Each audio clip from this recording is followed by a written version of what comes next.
Obviamente uno de los grandes fracasos de la gestión actual es en la política de control de la inflación, ¿no?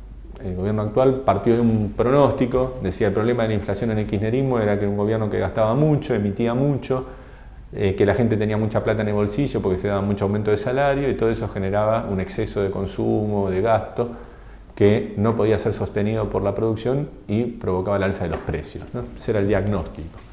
Bueno, llegó el gobierno y en 3 años achicaron el gasto público, reducieron la emisión, hasta hicieron un plan de base monetaria cero en términos de creación, achicaron el bolsillo de los trabajadores al punto que cae el consumo 15-20%, las empresas tienen una capacidad ociosa bestial y la inflación, lejos de bajar, pasó de un 23-24% que era cuando asumió Mauricio Macri, a un 57%, un poquito más, en el último mes que se conocen datos, ¿no? Entonces, claramente hay un fracaso en el diagnóstico y en las políticas implementadas.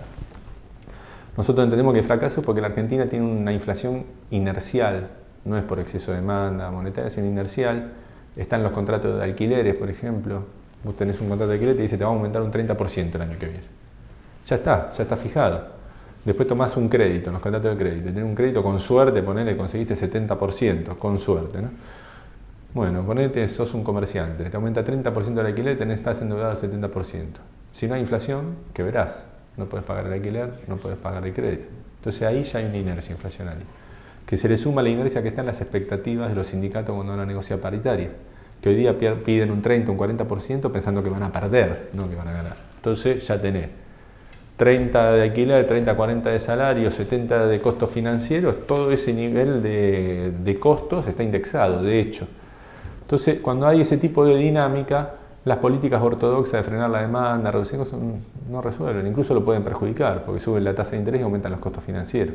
Entonces, o derrumban la capacidad productiva y aumentan los costos fijos por unidad vendida, ¿no? Incrementando los costos. Y las políticas de retrasar el dólar o las tarifas, como implementar el kirchnerismo, pueden funcionar en amortiguar, pero no resuelven el problema. Y es más, si después son sucedidas devaluación y tarifa, terminan generando una baja coyuntural, como pasaba, los años electorales bajaba un poquito, los años no electorales volvía a subir. Bueno, ese tipo de inflación necesita otro tipo de políticas, ¿no? Son políticas que atacan los elementos inerciales, hay muchas experiencias en la Argentina, en países, tienen que ver con cierto acuerdo de precios y después de acomodamiento de lo que son los alquileres, las tasas financieras y la política salarial a ese acuerdo de precios. Hay muy variados, ¿no? Puede ser desde un congelamiento total a medidas más laxas de ir disminuyendo la nominalidad. Nosotros desde el Centro de Estudios Clarín-Otis propusimos ya en 2014 hacer un congelamiento de precios de 3 meses, congelamiento de precios, tarifa y tipo de cambio en el verano mientras se negocia la paritaria, hacer negociar una paritaria en salario real con cláusula gatillo indexada al periodo de congelamiento, ¿no?